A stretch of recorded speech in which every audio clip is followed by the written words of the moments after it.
말씀 보시겠습니다. 히브리서 2장 14절에서 18절까지 신약성경 355페이지입니다. 히브리서 2장 14절에서 18절까지 한 목소리로 같이 읽으시겠습니다. 시작. 자녀들은 혈과 육에 속하였으며 그도 또한 같은 모양으로 혈과 육을 함께 지니심은 죽음을 통하여 죽음의 세력을 잡은 자 곧 마귀를 멸하시며 또 죽기를 무서함으로 한평생 내어 종노릇하는 모든 자들을 놓아주려 하심이니 이는 확실히 천사들을 붙들어 주려 하심이 아니요 오직 아브라함의 자손을 붙들어 주려 하심이라. 그러므로 그가 범세의 형제들과 같이 되심이 마땅하도다. 이는 하나님의 일에 자비하고 신실한 대제사장이 되어 백성의 죄를 속량하려 하심이라. 그가 시험을 받아 고난을 당하셨은즉 시험 받는 자들을 능히 도우실 수 있느니라. 아멘. 이 시간 호산나 찬양대 찬양 있겠습니다.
아멘. 네. 편하신 자리에 앉으세요. 네, 찬양을 너무너무 잘하셨어요. 한 번 더 박수를 쳐주시면서 선포하십시오.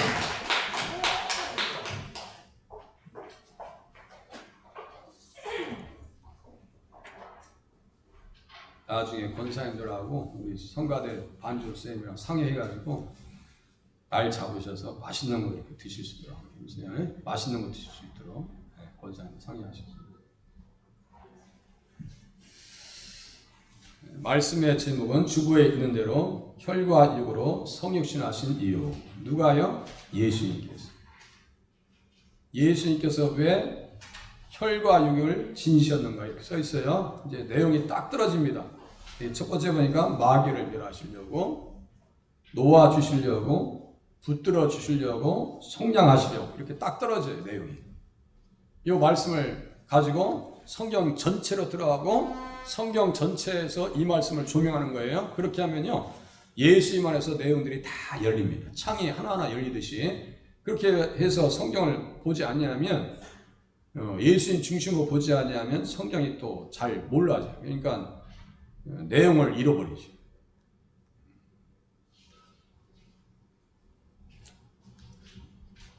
영원부터 영원까지 계시는 예수님의 성탄을 기념하는 절기이다 이렇게 썼어요. 영원까지 영원부터 영원까지 계십니다. 히브리서 5장 2절에 보니까 그의 근본은 상구의 영혼에 있느니라. 베들레헴 에브라다리아 이렇게 써있어요. 베들레헴에 예수님이 오시는데 그의 근본은 상구의 영혼에 있느니라 이렇게 써있단 말이에요. 미가서 5장 2절. 그 상구라는 게 뭘까요? 영원. 예수님은 영원자라는 얘기예요. 영원자.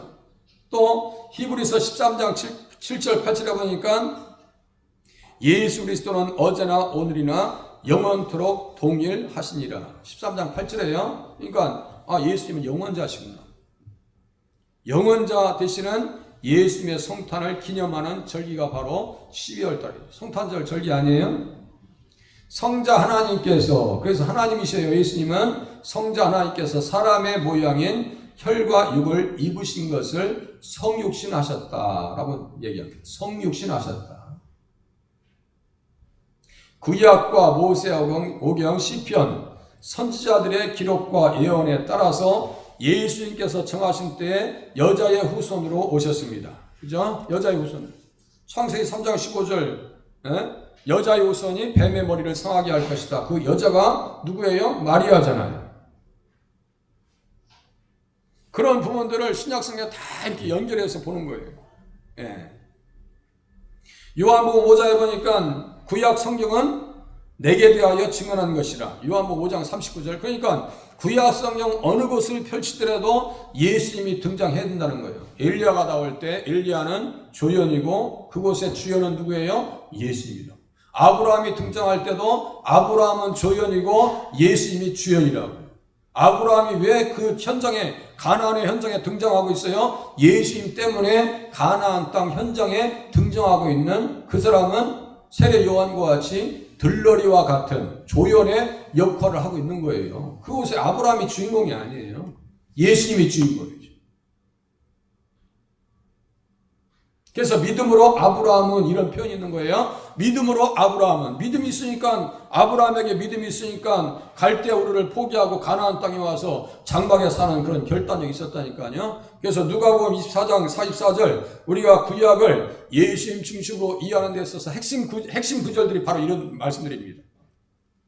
내가 너희와 함께 있을 때 예수님께서 제자들과 함께 있을 때 무엇을 가지고 가르치시냐 이거예요. 너희에게 말한 바 곧 모세의 율법과 선지자의 글과 시편의 날을 가리켜 기록된 모든 것 이렇게 썼어요. 그러니까 그 모세의 율법과 선지자들의 글과 시편을 통해서 예수님을 누굴 가르친 거예요? 당신을 가르치신 거예요. 아시겠습니까? 당신을 가르친 거예요. 다른 사람 가르치고 여기 세상에서 착하게 살아야 되고 돈 버는 방법을 가르쳐 주신 것이 아니에요. 예수님을 믿는 예수님의 어떤 모습을 구약성경에서 기록하고 있는가를 자세히 예수님께서 이야기하셨습니다. 그래서 누가복음 24장 44절에 선지자의 글을 선지자들의 글로 바꿔야 돼요. 왜 단수로 번역이에요? 복수를 해야지. 선지자들의 글로 바꿔야 돼요. 모든 선지자가 누구에게 집중하느냐? 예수님에게 집중한다. 그래서 창세기 12장 3절 그 말씀 보면 제가 이거 단추 비유를 수없이 말씀드렸습니다. 이거 단추 이렇게 끼면 이상한 거예요. 오늘 아침에 말이죠. 왼쪽 손이 이상해. 이상하다. 왜 왼쪽 손이 느낌이 이상하냐 했더니 나중에 봤더니 시계를 2개 차고 있어. 나도 이상한 사람. 시계를 2개 차고 이상해. 시계가 부딪히는 게 영 불편해서 영상을 보니까 아침에 시계를 2개 차고 있는 거야. 내가 아침에 시계를 보면서 이거 찾까 저거 찾게 하다가 나중에 보니까 2개를 같이 찾는가 봐. 바보. 그럴 때 왔어요. 어쩔 수 없어. 이제는 어쩔 수 없어. 핸드폰 없이 열심히 가다가 핸드폰 찾으러 가는 게 똑같은 거예요. 이게 자기 생각은 지금 핸드폰 가지고 가고 있거든. 그런데 보니까 없어. 다시 가야지 뭐 어떻게 해. 또 시계만 또 기억하고 가시면 안 돼요. 시계만. 자, 모세오경에 이 첫 단추를 잘못 낀다. 창세기 12장 3절 다시 읽어드릴게요. 땅의 모든 족속이 너로 말미암아 복을 얻을 것이라. 그 복은 한 단어로 천국인데 그 천국의 그림자가 뭐냐면요. 제가 읽어드릴게요. 구속하는 것, 의롭게 되어지는 것, 죄를 용서받는 것, 거룩하게 되는 것, 양자되는 것, 영생의 축복을 받는 것, 그거예요. 그거죠. 그것을 이해 못하면 창세기 이해 못한다고 제가 수없이 말씀드렸고, 그것을 에베소서 1장 3절에 사도 바울은 하늘에 속한, 그리스도 안에서 하늘에 속한 신령한 복이다. 신령한 복. 신령한 복이라고 써 있어요. 창세기 22장 18절 아주 기가 따갑도록 들으세요. 내 시로 말미암아 천하 만민이 복을 받을 것이다. 여호와의 사자께서 나타나셔서 이 말씀하십니다. 그러니까 여호와의 사자는 누구라고 그랬어요? 예수님이라고 새벽에 한참 여호와의 사자는 예수님이에요. 사사기 13장 18절 기묘자라. 이사야서 9장 6절 기묘자라 모사라 전능하신 하나님이라 영전하시는 아버지라. 아버지와 나는 하나라고 예수님께서 말씀하신 본문과 같습니다. 그러니까요, 성경을 자세히 보세요. 그렇게 하고 그 말씀들을 성경을 볼 때 가장 높이 봐야 한다 했죠? 그걸 딱 이렇게 걸개를 만들어 놓고 다른 말씀들을 조명하면 예수님 중심으로 쫙쫙 열립니다. 그렇게 성경 보지 않냐면요, 성경은 우리에게 이야기하실 게 없어요. 예수님 중심으로 성경 보셔야 됩니다. 그것을 민수기 24장 17절에는 예수님께서 성탄하실 것을 다음과 같이 얘기합니다. 한 별이 야곱에게서 나오며 한 규가 이스라엘에게서 일어날 것이다. 한 별이 야곱에게서 나오며. 성탄절에 왜 트리 하면서 트리라는 게 다른 게 아니고 나무지부. 그래가지고 위에다가 별을 딱 그려놓죠. 한 별이 야곱에게서 나온다 그랬어요. 그 한 별은 누구예요? 예수님이에요. 그렇게 보시는 거예요. 발람의 입을 꽉 움켜잡고 하나님께서 예수님을 증거하게 만드셨단 말이에요. 그래서 그 한 별로 오신 예수님이 마태복음 2장의 동방박사들이 그 별을 따라옵니다. 똑같은 거예요. 그 예수님을 기다리라고 이스라엘 백성들에게 어떠한 제도를 주셨는가? 로마서 9장 4절 여기에는 없네요. 쓸 수 있는 공간이 없으니까 없는 거예요. 로마서 9장 4절 양자됨과 영광과 언약들과 율법을 세우신 것과 예배와 약속들이 있다 그런 거예요. 예배와 약속들과 양자됨과 그 말씀을 통해서 지금 이스라엘 백성들은 자기들이 하나님의 백성인 것을 깨닫고 그 땅에서 예수님 이 땅에 오시는 것을 기다리라고 언약의 말씀을 주셨고 예배에 대한 제도 절기를 주셨는데도 불구하고 다 까먹었어요. 바보라는 거예요. 진짜 바보예요. 시편에 나를 가르쳐 기르겠다. 시편 2장 7절에 보니까 너는 내 아들이라 오늘 내가 너를 낳았도다. 똑같아요. 89장 27절에 보니까 내가 또 그를 장자로 삼았다라고 써있어요. 장자. 예수님 장자시죠? 아들이시다. 형님같이 대신하여 날 위하여 기도하시네. 그 내용 좀 이따 한번 찬양 한번 해보시길 바랍니다. 자, 선지자들의 크게도 똑같아요. 다 예수님 얘기하는 거예요. 다 예수님 얘기예요. 이것을 신약성경이랑 딱 연결할 수 있어야 돼요. 그리고 신약성경에 그 말씀을 그대로 인용할 때 그 말 두 가지의 말씀을 딱 잡고 있어야 돼요. 그래야지 다윗의 감격이 내 안에 찾아옵니다. 다윗이 지금 사무엘하 7장 14절에 다음과 같은 말씀이 있어요. 나는 그에게 아버지가 되고 그런 데게 아들이 되리라. 좀 다윗은 그걸 쓸 때 이 말씀을 깨달았을 때 감당할 수 없는 기쁨이 찾아옵니다. 다시요. 나는 그에게 아버지가 되고 그는 내게 아들이 되리니. 이것을 히브리서 1장 5절에 히브리서 1장 보세요. 1장 히브리서 1장 2장이죠? 1장 5절 보세요. 1장 5절.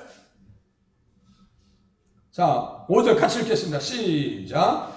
하나님께서 어느 때 천사중 누구에게 너는 내 아들이라 오늘 내가 너를 낳았다 하셨으며 또다시 나는 그에게 아버지가 되고 그는 내게 아들이 되리라 하셨느냐. 이렇게 써있죠. 여기 보면은 나는 그에게 아버지가 되고 해놓고 앞에다 조그맣게 써놨죠. 뭐라고 썼어요? 밑에 가보세요.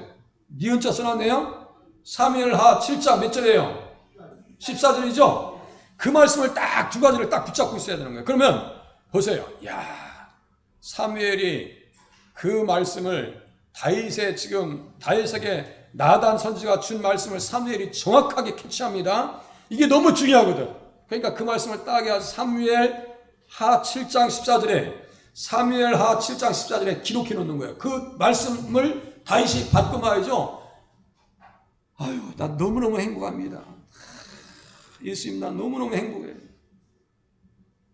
주의 종의 집에 영원히 복을 주시옵소서. 너무너무 감격해요. 그 말씀을 알아요. 무슨 뜻인지. 예? 히브리서 1장 5절에 그 말씀을 지금 사도 바울이 여기에 또 써놓는 거예요.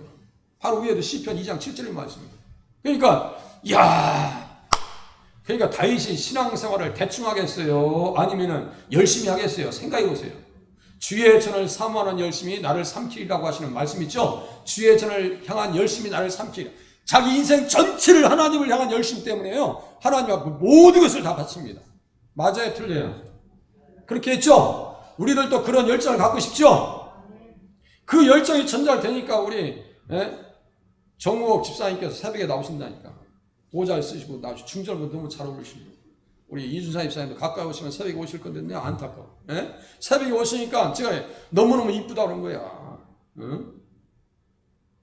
새벽을 깨우셔야 돼요. 새벽을. 가까이 계신 권사님들 한번 도전해보세요. 말씀을 계속해서 예수님 얘기 아니라 딴 얘기 안 해요. 이사야서 7장 14절에 처녀가 잉태의 아들을 낳을 것이니 그의 이름을 임마누엘이라. 다 똑같은 말씀이에요. 지금 예레미야 23장 5절, 에스겔서 29장 21절, 호세아서 11장 1절 다 같은 말씀이에요. 제가 원고 드린 거 자세히 찾으면서 이렇게 드린 거 가지고 좀 공부하시고 주보에 써있는 거 가지고 와셔서 집에 와서 한번 확인해 보세요. 자, 기록과 예언에 따라서 예수님께서 정하신 때, 하나님께서 정하신 때 갈라디아서 4장에 보니까 어떻게 말씀하시는가? 때가 참에 하나님이 그 아들을 보내서 여자에게서 나게 하셨다. 여자에게서 나게 하셨다. 또 여자가 또 나오네. 다음 주에는 이제 마리아의 창가에 대해서 창가를 가지고 예수님을 증거할 겁니다. 여자에게서 나게 하시고 율법 아래에 나게 하신 것은 율법 아래에 있는 자들을 속량하시고 해방시키시고 자유롭게 하시고 아들의 명분을 얻게 하려 하십니다. 아들의 명분이 뭐예요? 우리들을 하나님의 자녀 삼아 주셨다 이거예요. 자녀 삼아 주시니까 아들의 영이 우리 안에 오셔서 양자의 영이 우리 안에 계셔서 하나님을 어떻게 부르셔요? 아빠, 아버지라 부르게 하셨느니라. 할렐루야. 하나님 아버지예요. 하나님 아버지. 이 땅에 태어난 사람들은 생의 이유와 목적을 알고 이루기 위해서 분주하게 살아갑니다. 알긴 뭘 알겠어요. 어디서 와서 어디로 왜 사는지 어디로 가는지도 몰라요. 사람들. 그거 알면 대단하라고요. 그 중에 극소수의 사람들만 업적을 남기지만 대다수의 사람들은 자신이 뜻한 바를 이루지 못하고 아쉬움만 뒤로 남긴 채 생을 마감합니다. 어제도 돌아가신 분이 있고 오늘도 돌아가실 거고 내일도 돌아가실 겁니다. 100년 뒤에 우리는 이 땅에 남아있을 사람이 없을 거예요. 우리 청년들은 남아있을지 모르겠네요. 좋겠어? 100년을 살면 우리들 중에서 청년들만 남아있겠지요. 죄송하지만 다 천국에 가 있을 거예요. 본문은 예수님께서 혈과 육을 입으신 이유들을 상세하게 기록합니다. 이를 통해서 하나님의 자녀들에게 주어진 유익이 무엇인가? 유익들에 대해서 같이 알아보기를 원합니다. 첫 번째, 자녀들은 혈과 육에 속하였으니 그것 또한 같은 모양으로 혈과 육을 함께 지니심은 죽음을 통하여 죽음의 세력을 잡은 자 곧 마귀를 멸하시며. 이렇게 써 있어요. 뭐 하시려고요? 마귀를 멸하시려고. 멸한다고 하는 것은요, 활동을 정지시키고 파괴하고 폐지한다는 거예요. 우리 속에 옛날에는요, 세상 것이 너무너무 아름답게 보였어요. 그런데 예수가 제대로 우리 안에 계시잖아요. 예수님이 우리 안에 제대로 믿음 가운데 계시면 어떻게 되냐면요, 힝 하고 말아. 무슨 말인지 아시겠어요? 힝 하고 그까지 별것도 아니네 이렇게 나온단 말이에요. 예수님이 우리 안에 충만히 말씀으로 우리 안에 충만히 거하시면 세상 것이 아름답게 보이질 않아요. 예수님 안에 있습니다. 멸하신다는 것은 무효로 만들다. 옛날에는 그냥 정욕의 이생의 자랑에 길들여져 가지고 허영에 길들여져 가지고 그렇게 아름다웠던 것이 아무것도 아니에요. 그까지 가. 아이고. 실질적으로 솔로몬도 얘기합니다. 다 경험해놓고 아이 헛되고 헛되던데 아무것도 아니야. 세상 아무것도 아니요. 마지막 때 누구를 우리가 떠나기 전에 누구를 기억하라 하자고 전도서에 12장에 써 있어요. 누구를 기억하자고. 아니 거기에 써 있는 용어로 읽으세요. 그것도 제가 설교했어 주일날. 창조자를 기억하라. 할렐루야. 창조자를 기억. 전도서 12장에는 노아 현상에 대해서 자세히 써놓습니다. 창조자를 기억해라. 예수님 기억하는 게 진짜요. 자, 마귀들은 어떤 일을 할까요? 보니까 누가복음 8장 12절에 보니까 마귀가 믿어 구원을 얻지 못하게 하려고 말씀을 그 안에 마음에서 빼앗는다 그랬어요. 마귀들이 하는 일은 뭐냐면요, 말씀을 빼앗으려고 하고 말씀을 모르게 하고 말씀에 대해서 관심을 잃어버리게 한다고. 이게 영적으로 건강하지 않으면요 말씀을 안 들어요. 말씀 안 듣습니다. 그런데 영적으로 건강하면요 하나님 말씀 한절한절이요 꿀송이처럼 들리는 줄로 믿으시기를 바랍니다. 자기의 영적 상태를 한번 진단해 보시라니까요. 며칠 동안요 몸살 알아가지고 아이고 세상에 몸이 불편해요. 밥맛도 없어요. 밥맛도 없어. 몸이 문제가 온 거예요. 몸살도 올려오고 오한도 올려고 하다가 가더라고요. 지금은 이제 어제 두통약 먹으니까 좀 나아요. 오한이 오더라. 몸이 그렇게 체크되는 거예요. 우리 영혼의 상태는 뭐예요? 하나님의 말씀을 들을 때 한 말씀이 귀에 쏙쏙 들어오도록 우리들은 마음의 준비를 하시고 신앙생활 하실 수 있기를 바랍니다. 귀에 오시면 먼저 말씀을 먼저 이렇게 주보에 있으면 다 펴져 있습니다. 먼저 앉으셔서 다 찾아보시고. 우리 김정숙 집사님 아시겠죠? 성경을 다 찾아보시고 또 보시고 야 오늘 무슨 말이 써있나 알려고 몸부림치시면은요 격전 높은 신앙생활 하게 돼 있습니다. 격전 높은 신앙생활 하게 돼 있어요. 예. 마귀들은 또 어떠한 일을 할까요? 자기의 운명과 똑같이 만들어냈어요. 인생들을. 자, 왼편에 있는 자들에게 마태복음 25장 41절 왼편에 있는 자들에게 이 사람들은 예수와 관계없는 사람들이에요. 왼편에 있는 자들에게 이르시되 저주를 받은 자들아 나를 떠나서 마귀와 그 사자들을 위하여 예비된 영원한 불에 들어가라. 마귀들은 어디로 들어가요? 영원한 불에 들어갑니다. 마귀를 따라간 인생들은 지옥에 영원히 들어갑니다.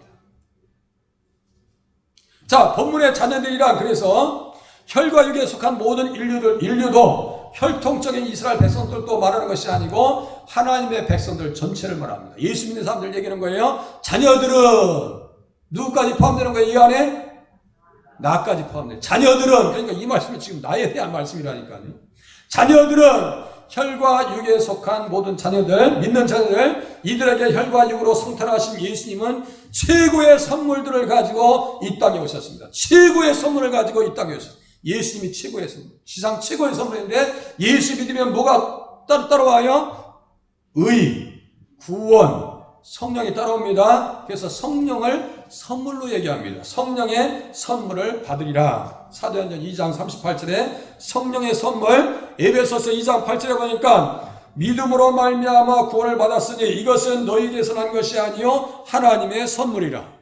의의 선물 이렇게 다 선물이라고 써놨네요. 그러니까 예수 믿으면 따라오는 것이 구원, 의롭게 되어지는 것, 그리고 천국을 공짜로 가는 줄로 믿으시기를 바랍니다. 최고의 선물들을 가지고 선물보따를 가지고 오셨어요. 뭐 트리에다가 뭐 양말이 넣고 그 안에 우리 애기들 뭐 선물 주고. 아유, 그거 우리는 안 해요. 그거 치우기도 힘들고 설치하기도 힘들고. 예. 치우는 사람도 없어 또 해놓으면. 예. 최고의 선물들을 가지고 오셨어요. 이 사실을 인식하려면 지식에까지 새롭게 하심을 받아야 합니다. 지성에까지 새롭게 하심을 받아야 돼요. 그것은 뭐 어떻게 가능하냐? 계속해서 말씀의 공급을 받아야 돼요. 무슨 말씀인지 아시겠죠? 말씀의 공급을 계속해서 받으셔야 돼. 그래야 확고부동한 신앙의 자세, 가치관이 형성됩니다. 그렇지 않으니까 잘 모르는 거예요.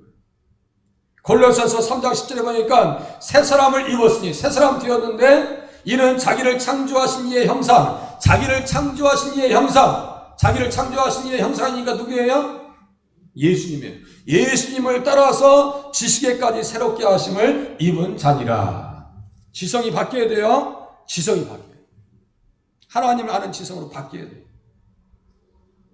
생사화복을 주관하시는 이는 하나님이십니다. 마귀를 죽음의 세력을 잡은 자라고 말하는 이유는 그가 하나님과 사람을 갈라놓은 최초의 살인자이기 때문에 그렇게 표현한 것이지, 마귀가 죽음까지 다 사로잡고 있는 게 아니에요. 이 지금 본문도 좀 잘 보셔야 돼요. 여기 보면 죽음을 통하여 죽음의 세력을 잡은 자 곧 마귀라고 써놨어요. 그 착각하면은 죽음도 마귀가 관장하는가 보다 이렇게 이해하신단 말이에요. 이런 부분에 있어서 목회자가 연구하고 여러분들에게 말씀 전하는 것을 잘 이해하시고 적용하셔야 돼요.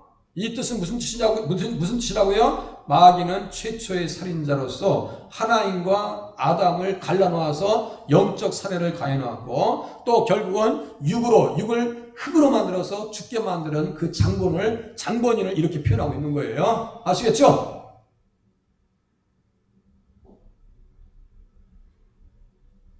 예수님은 자신의 죽음을 통해서 마귀를 멸하시기 위해서 이 땅에 오셨고 그렇게 하셨습니다. 그래서 창세기 3장 15절, 이게 원리복음이라고 했어요. 원리복음인데 어떤 말씀이에요? 내가 너로 여자 원수가 되게 하고 내 후손도 여자의 후손과 원수가 되게 하니 여자의 후손은 네 머리를 상하게 할 것이요. 네 머리라고 할 때 여자의 후손이 네 머리를 상하게 하신다고 하실 때 네 머리는 누구의 머리예요? 마귀의 머리. 이제 생각나시죠? 뱀의 머리니까 마귀의 머리. 그런데 마귀가 어디에서 깨지냐 이거예요. 보세요. 요한복음 12장 31절 한번 펴보세요. 요한복음 12장 31절. 하여간 오미크론이라니까 다 도망가 버렸어. 참나. 오미크론 온다니까 다 도망갔어. 응? 요한복음 12장 31절. 아유, 살아날까 했더니, 아유, 주야.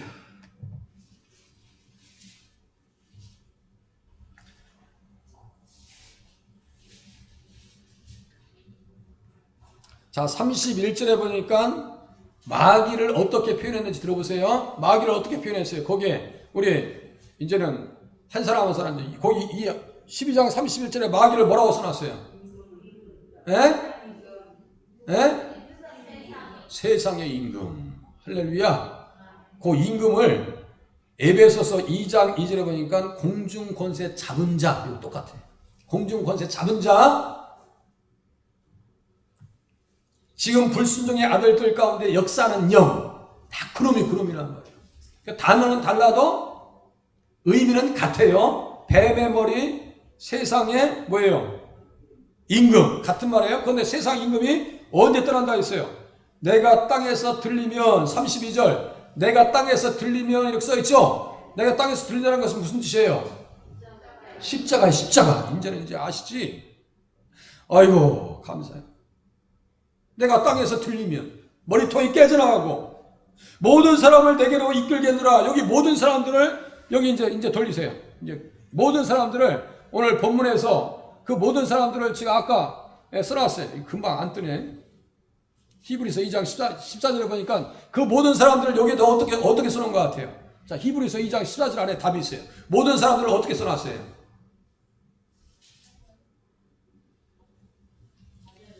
그래, 자녀들. 제가 좀 전에 말씀드렸죠. 하나님의 백성들 전체라고 얘기한다 했죠. 자녀들. 그러니까 모든 사람들을 내게로 이끌겠노라 라고 하는 것은 하나님의 자녀들, 예수 믿기로 작정된 사람들을 주님의 품에 다 모신다는 거예요. 십자가를 통해서. 그 주에 우리들도 포함되어 있다는 사실을 믿어 의심하지 않으시기를 바랍니다. 나를 품어주셨구나. 십자가로 나를 품어주셨구나. 그래서 주님께서 말씀하십니다. 담대하라, 내가 세상을 이기었노라.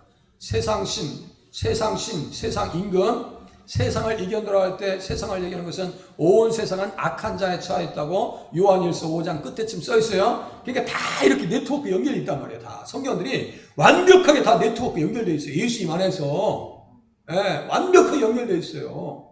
그 연결 고리들을 하나하나 보면서 실타래 풀듯이 보면은 예수님 안에서 성경 모든 것이 해석이 된단 말이에요.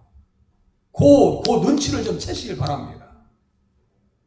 그래서 골로새서 2장 15절에 보니까 십자가로 이기셨다. 십자가로 이기셨다 이거예요. 그들을 이기셨대요. 마귀 편에 있는 통치자들과 권세자들을 무력화시켰다고 써 있어요.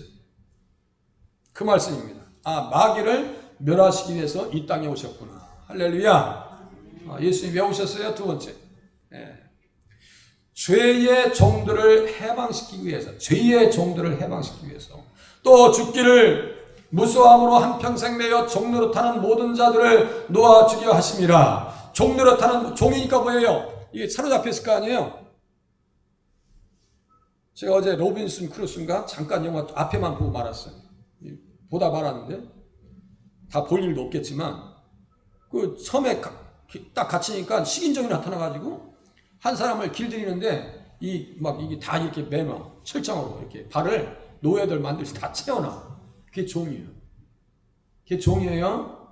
우리들은 흉한 결박에 매여 있었던 사람들인 줄로 깨달으시길 바랍니다. 흉한 결박에 매여 있었어요. 우리들 죄의 종이었죠. 에베소서 4장 8절에 보니까 다음과 같은 말씀이 있습니다. 그러므로 이르기를 그가 위로 올라가실 때 사로잡혔던 자들을 사로잡혔다. 사로잡혔던 자들을 사로잡으셨다고 써있어요. 에베소서 4장 8절 사로잡혔던 자들을 사로잡혔다고 써있어요. 우리 백신왕 목사님 그 말씀 한번 해석해 보죠. 옛날에 아주 해석을 너무 잘해서 내가 막 손뼉을 쳐줬어. 오늘 잊어버렸는지 안 잊어버렸는지 봐요. 사로잡혔던 자들을 사로잡으셨다. 그 말씀 무슨 말이라고 했어요?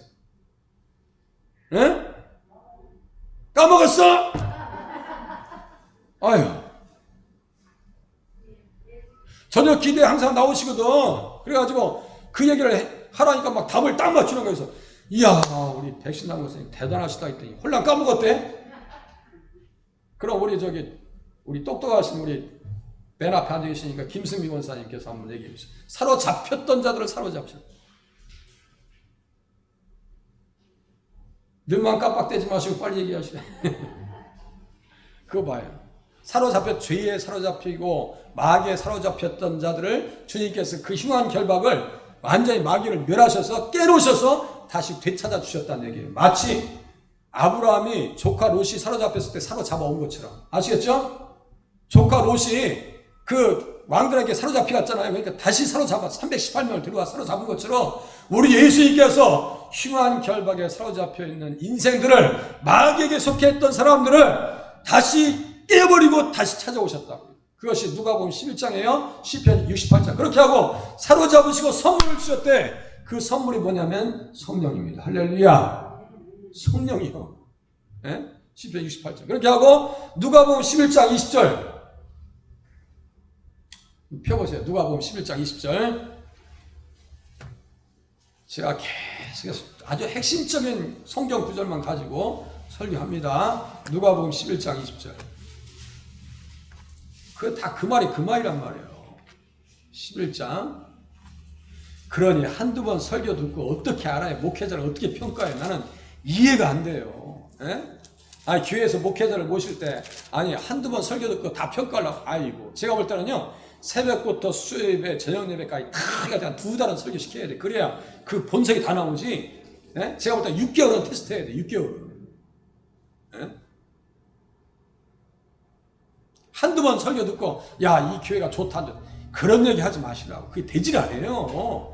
누가복음 11장 20절 한번 보시겠습니다. 20절. 자, 20절 같이 읽겠습니다. 20절부터 22절까지 같이 읽겠습니다. 시작. 그러나 내가 만일 하나님의 손을 힘입어 귀신을 쫓아낸다면 하나님의 나라가 이미 너희에게 임하였느니라. 강한 자가 무장을 하고 자기 집을 지킬 때는 그 소유가 안전하되 더 강한 자가 와서 그를 굴복시킬 때는 그가 믿던 무장을 빼앗기고 그의 재물을 나누느니라. 보세요. 이것도 마귀를 멸한다에 써있네요. 하나님의 손을 내가 누구예요 지금? 빨간 글씨니까 예수님이요. 하나님의 손을 힘입어 귀신을 쫓아낸다면 하나님 나라가 이미 너희에게 임하였느니라 써있죠. 그러니까 우리는 하나님 나라의 백성이에요. 그렇게 하고 강한 자가 무장을 하고 자기 집을 지킬 때는 강한 자가 무장을 하고 자기 집을 지켰어요. 아마 새벽에 말씀드렸을 거예요. 사탄이요 딱 우리 영혼의 집을 딱 들어와서 자기가 집을 차지하고 있는데 자기가 주인 노릇해요. 그래가지고 딱 지킵니다. 예수 믿는다고? 그런 생각하지 마. 교회 갈 생각하지 마. 그렇게만 얘기하는 게 아니야. 옆에 남편, 지인들, 친척을 통해서 얘 멀쩡하게 살더니 교회 간다. 너 정신 차려. 이렇게 나온다고. 아시겠어요? 그게 마귀의 소리입니다. 마귀의 소리라고요. 자기를 지키려고 그래. 저도 맨 처음에 교회 다닐 때요. 형님들이 다 미친 줄 알았어요. 제 부모님 일찍 들어왔을 때니 어디 사랑에 굶주려가지고 교회에서 자유주니까 쏙 빠졌나 봐.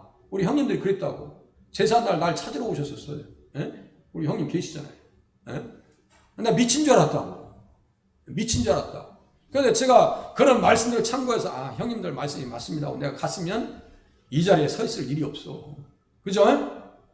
아주 독을 품고 예수 믿은 거야. 독을 품고. 자, 강한 자가 돌려놨죠? 자, 보세요. 자, 누가복음 11장 또 보세요. 강한 자가 무장을 하고 자기 집을 지켰어요. 다 이렇게 지킵니다. 못 나가게 해요. 이게 지금 강한 자라고 하는 것은 바로왕도 됩니다. 바로왕도 돼요. 똑같아요 지금. 바로왕도 됩니다. 더 강한 자가 와서 그를 굴복시킬 때 더 강한 자가 누구예요? 그러니까 예수님이에요. 아시겠죠? 더 강한 자가 와서 굴복시킬 때는 굴복시켰어요. 무엇으로? 십자가로. 할렐루야. 십자로 다 깨놓으셨단 말이에요. 부르기 다 깨놓으셨어. 사탄의 부르기 다 깨놨다고요. 산통을 깨놓으셨단 말이에요. 옛날에는 주일만 되면 어디 놀러 다니고 등산 다니고 지인들 만나고 커피숍에서 앉아가지고 수다 떠는 것이 행복했는데 아니야 난 주일날 교회 가야 돼. 오미크론이 문제냐고. 지금 새벽이라도 나와야 될 거 아니에요. 새벽이라도 아니면 일부 예배라도 나오셨다 가셔야 될 거 아니냔 말이에요. 그게 거듭난 신령들 아니에요? 계명과 믿음은 충돌하는 게 아니라 있죠. 계시록 14장 12절에 보니까 천국에 있는 사람들 보니까 예수 믿음과 계명을 지키는 사람들이라. 그 사람들이 천국에 있는 사람들이요. 그런데 계명 10계명 수도 없이 합동을 해도 왜 모르시냔 말이에요.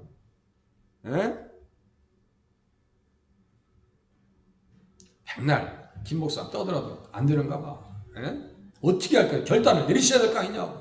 신앙생활 잘 하셔야 됩니다.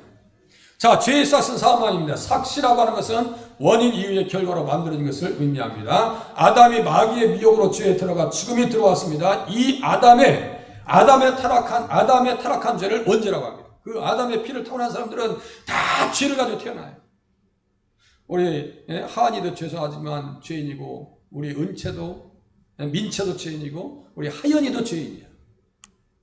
우리 현승이도 죄인이고. 보니까 아이들 노는 거 보니까 서로 때리고 또 울고 있어. 우리 하연이를 옆에 있는 친구가 때리더라니까. 꼬집고 그래. 그래서 아유 제가 또 틀림없이 죄인이구나. 이 원죄입니다. 원죄를 타고났어. 또 뺏어먹어. 아니 앉혀놓으니까 둘이 앉아서 뺏어먹고 있어 또. 자, 모든 사람들이 원죄의 영향력 아래에 있습니다. 로마서 5장 18절 그 말씀이에요. 한 사람, 한 범죄로 많은 사람이 정죄에 이르렀다. 로마서 5장 18절. 이에 더하여 각자가 짓는 죄를 자범죄라고 합니다. 그 자범죄도요, 예수를 믿어서 하나님의 말씀을 깨달을 때야만이 자기의 죄가 뭔지를 막 드러나요. 다시요. 하나님의 말씀을 내가 듣고, 계명의 말씀을 듣고 깨닫고 하나님 앞에 죄인인 것을 깨닫는 그 거듭난 신령이 아니고서는 죄가 뭔지 몰라요. 그래서 죄가 기회를 탔다라고 로마서 7장에 또 써 있어요. 나를 속였다라고 써 있어요. 사도 바울에게. 나를 속였다 그랬어요. 제가 예수 믿기 전에는 주일 성수에 대한 안식일에 대한 개념이 있었을까요? 없었을까요? 예수를 믿기 전에 우리들에게 안식일에 대한 개념이 있었어요? 없었어요? 없었죠? 죄가 기회를 타서 나를 속인 거예요. 다 속여버려요. 다윗이 비로소 완전히 은혜 받고 하나님 앞에 서니까 하나님 주의 종에게 고의로 죄를 짓지 말게 하시고 그 죄가 나를 주장하지 못하게 하소서 이렇게 기도한다. 죄가 뭔지는 알아요. 이 둘 자범죄와 원죄는 이 둘은 육신의 생각, 정욕과 향락과 이생의 자랑과 염려를 가지고 죄의 노예로 살아가는 인생들을 비참한 지경으로 몰고 갑니다. 원죄와 자범죄는 아니 내가 깨닫는 죄가 없다 할지라도 그 사람은 예수와 관계없으면 지옥으로 끌고 간다고요.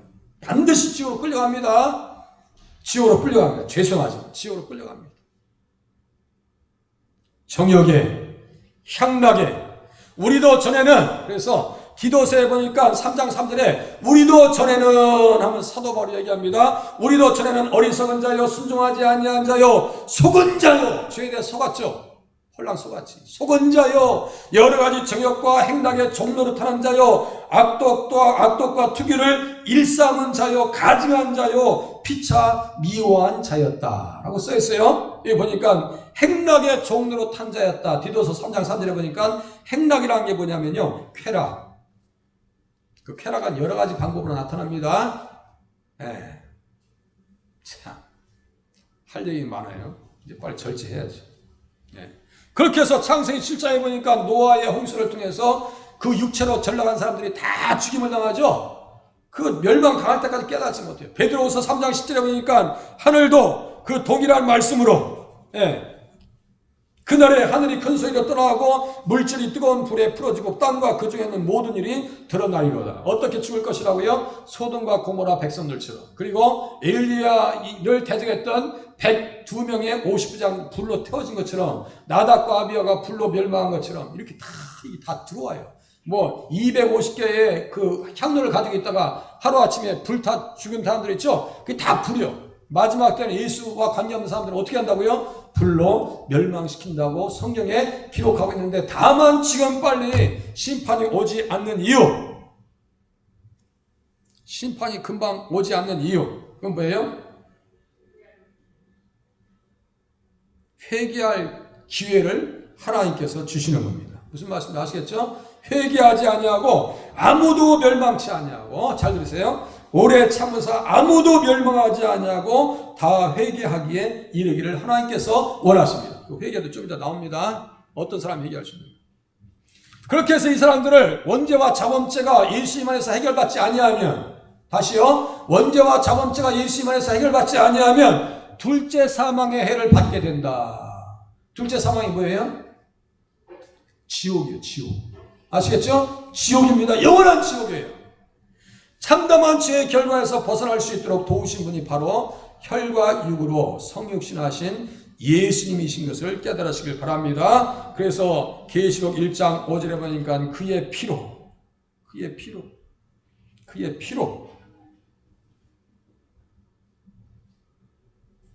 우리 죄에서 우리를 해방하셨다. 써있어요. 그의 피로. 그래서 혈과 육을 이 땅에 입고 오신 거예요.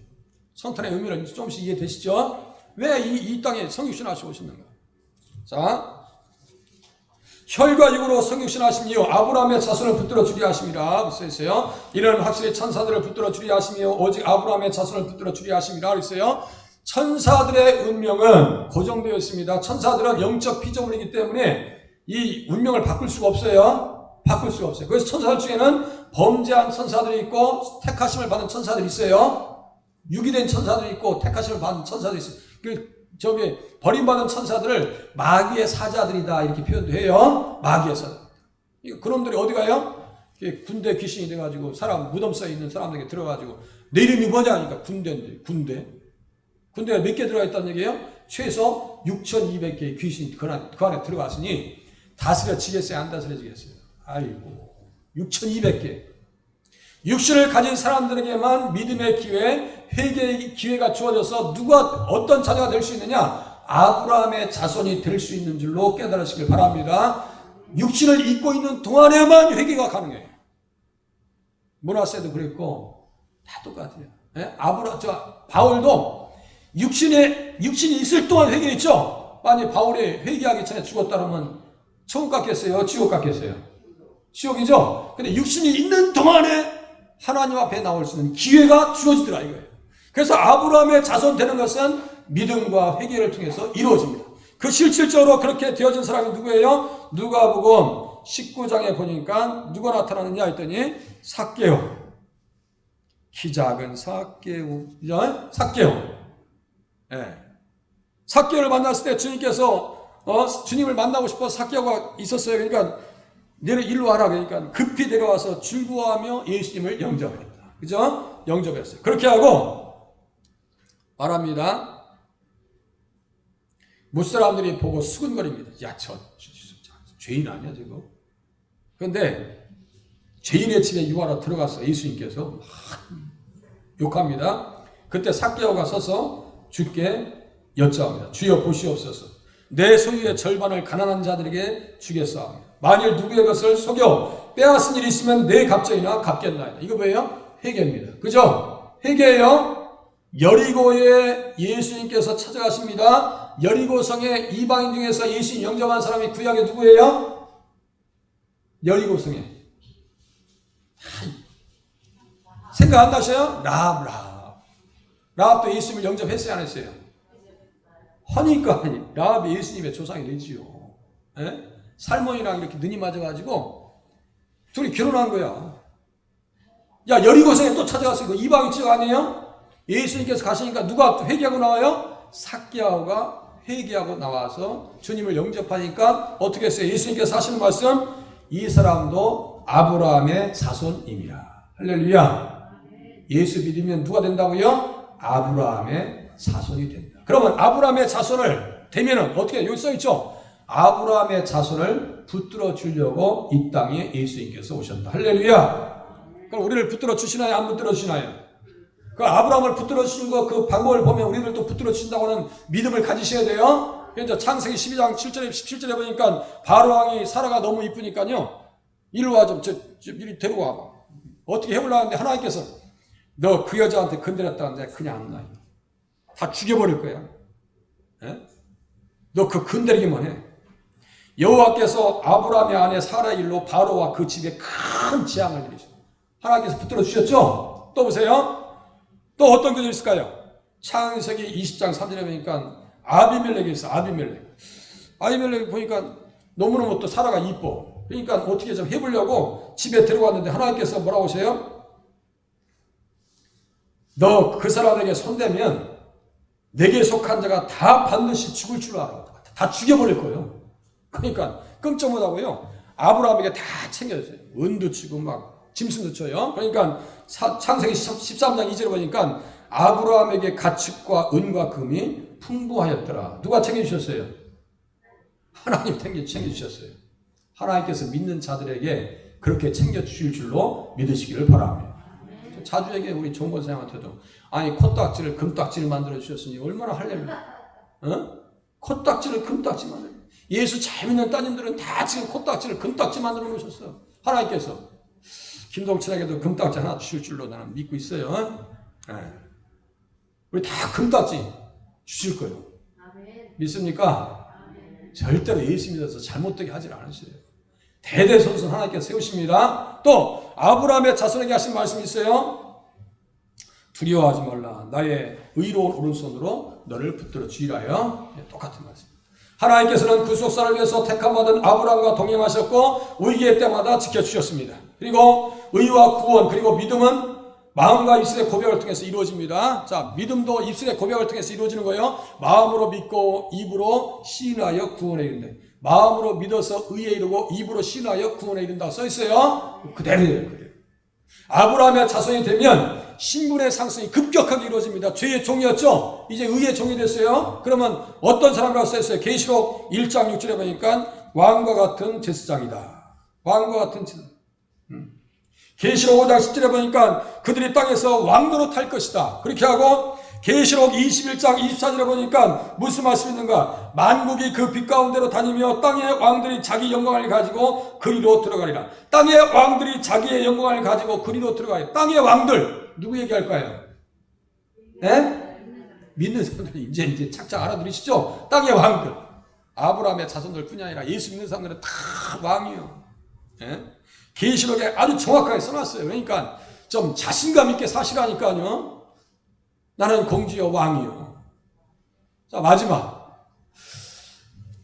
그러므로 그가 범사의 형제들과 같이 대심이 마땅하도다. 이는 하나님의 일에 자비하시고 신실한 대제사장이 되어서, 대제사장은요 백성들의 모든 문제를 다 홀로 끌어안으시는 거예요. 대제사장이 되어서 백성의 죄를 속량하려 하심이라. 속량하려 하십니다. 이 속량한다는 뜻이 뭐냐면요, 진정시키고 화해시킨다는 거예요. 하나님은 우리를 볼 때 원죄 하나만 봐도 막 진노를 일으키시고 진도가 나타나. 그런데 예수님의 피 때문에 하나님의 진노는 진정이 된다. 이 속량이에요. 아시겠죠? 이게 속죄수의 이 뚜껑과 똑같은 뜻이에요. 이 말에서 나옵니다. 속량하려 하십니다. 히브리어는 카파르라고 하는 단어에서 나오는데, 카파르가 뭐냐, 고페르라고 하는 단어에서 또 그 단어가 나가요. 고페르는 뭐냐면 많이 들어보셨죠? 노아의 방주에서 고페르를 다 칠했죠. 용서하고 화목하고 덮어지고. 그리고 속죄서는 카포레트라고 써 있어요. 그러니까 그게 다 연결되어 있습니다. 그러니까 그걸 보면 제가 가슴이 안 뜨겁겠냐고요. 예수님이 속량해 주셨구나. 김동천의 모든 문제를 해결해 주셨구나. 그래서 하나님의 본체와 동일하신 성자 하나님께서 하늘의 보좌를 버리시고 이 땅에 오셨습니다. 더욱이 형제들과 같이 되시는 겸손을 보이셨습니다. 자녀들, 믿는 자들의 죄를 위해서 혈육으로 오신 성탄의 때부터 죽음의 위협이 따라왔고 많은 시험들을 받으셨습니다. 하나님의 일에 자비하고 신실한 대제사장이 되어서 겟세마네 동산에서 땀을 피로 적시는 통곡의 기도를 올리셨습니다. 그죠? 그래서 구원의 근원이 되셨다. 통곡의 기도. 십자가에서 마지막 피 한 방울 물도 남기지 않으시고 다 쏟아내셨습니다. 요한복음 19장 34절 다 쏟아내셨습니다. 그 피를 속죄소, 시은좌, 법계, 언약계 위에 있죠? 그 위에 다 주님께서 뿌려주신 겁니다. 그래서 히브리서 9장에 보니까 어떤 말씀인가? 하늘에 속죄소를 덮는 영광의 그릇들이 있고 속죄소에 대한 표현이 나옵니다. 그리고 계시록에 보면요, 언약궤가 있어요. 언약궤가 있습니다. 그 언약궤가 11장 19절 이에 하늘에 있는 하나님의 성전이 열리니 성전 안에 있는 하나님의 언약궤가 보였다. 계시록 11장 19절 성전 안에 하나님의 언약궤가 보였다 그랬어요. 그 언약궤의 뚜껑 위에 누구의 피가 뿌려졌다고요? 예수님의 피가 뿌려져서 하나님 나라에 들어갈 수 있는 길이 열려서 살 길을 얻게 되었고 우리가 하나님 나라에 들어갈 수 있는 담대한 믿음을 얻게 되었다라고 하는 사실을 깨닫시기를 바랍니다. 용서해 주셨어요. 형제같이 되셨어요. 형제같이 되셨어요. 자, 이제 이 찬양, 이거 말씀 나누고 그 찬양하시겠습니다. 혈과 육, 사람의 육신을 입고 오신 예수님. 자, 예수님 어떤 분이에요? 제가 다 시간이 또 넘치니까 제가 바쁘잖아요. 자, 예수님 어떤 분이에요? 혈과 육, 사람의 육신을 입고 오신 하나님이십니다. 그죠? 예수님이 혈과 육으로 오시어서 십자가로 마귀를 멸하셨습니다. 또 혈과 육으로 오시어서 백성들의 죄를 속량해 주셨다. 하나님의 진노를 진정시켜 주셨어요. 그죠? 화목하게 하셨고. 또 어떻게 사시겠어요? 보세요. 자, 육체로 오신 것을 알고 믿어서 온전한 신앙으로 살겠습니다. 예수님께서 육체로 오시어 속죄하셨으니 의의 종으로 살겠습니다. 의의 종으로, 죄의 종으로 사지 마시고 또 예수님께서 여자의 후손으로 오신 성탄의 기쁨을 전하면서 살겠습니다.